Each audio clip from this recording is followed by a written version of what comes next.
เออพี่น้องพายุเข้าฝนตกค่ะฝนตกออกไปไสก็บ่ได้ที่เนี่ยมันนี่สิไปส่งน้องบอลโอ้ย เลือดจะห่างนี่หน่อยรถนำวันที่ไปแหละจะตาสกิด นั่นเป็นหยังบอล ไป เครื่องนอกลูกสูบติดบ่ เนี่ย เอ้ย รถจะห่างนี่หน่อยพอไปส่งน้องบอลแล้วนะ หึโอ้ยน้ำเต็มทงเลยพี่น้อง อยากเอาเนี่ยขึ้นมาเลย เอาปิดไว้ดีๆเดี๋ยวจะไปหาเงินมาซ่อมให้ดอกเป็นบ่ได้ไปขี่ไปโรงเรียน ลูกสูบติดน้ำมันเครื่องเบิดมั้งพี่น้องว่าจะไปซ่อมให้เพิ่นอยู่ ก็เลยนิ่งเงินตาก่อนใจเย็น พูดนะเมืองบรรยากาศฝนตกน้ำมาเศร้าพี่น้องนิดหน่อยก็จะไปโรงเรียนน้ำเต็มทุ่งอ่ะเด้จะหน่อยออกไปมึงหน้าเมื่อกี้อุ้ยน้ำเต็มสาจะหน่อยล่ะ จริงป่ะ เต็มสาแล้ว ป่ะ อืม ฉันพ่อนั่นเปิดดีกว่า ฮะ พ่อนั่นเปิดดีกว่า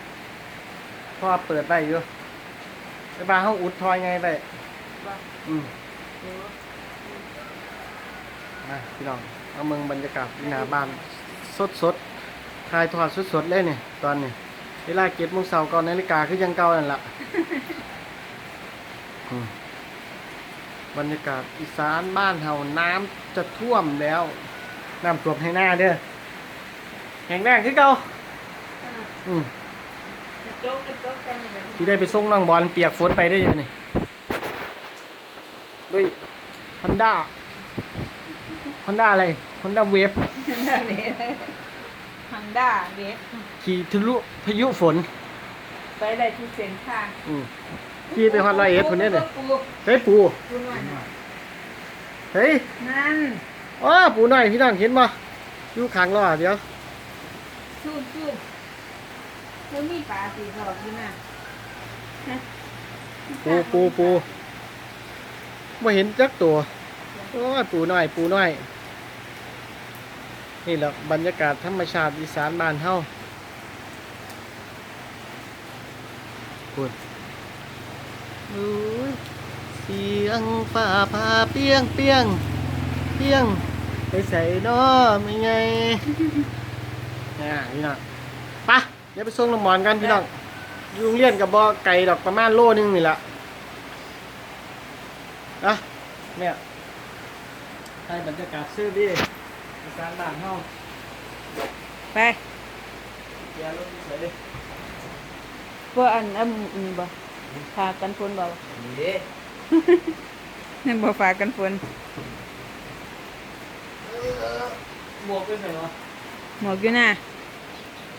บ่เอาห่มบ่นี่ห่ม โอ้โหมา ห่มบ่ กินผ้าเดียว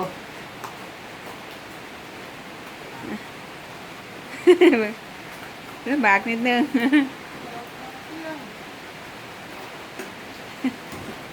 ว่าหนาวติไปแล้วพี่น้องส่งลูกชาย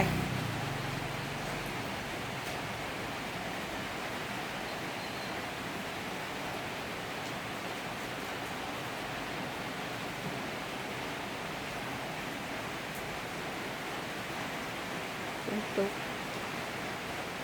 อากาศยังมาแรงก็ยังมาเช้าตกตั้งแต่เมื่อคืนนี่พี่น้องตกแต่ว่าบ่เป็นน้ำตอนนั้นก็ตกลิ่นๆซ้ำนี่แหละพี่น้องน้ำท่วมให้หน้าเขาจะบ่เลยเอามาฝากมาตอนพี่น้องเนาะบรรยากาศฝนตกพรำๆยังไม่เช้า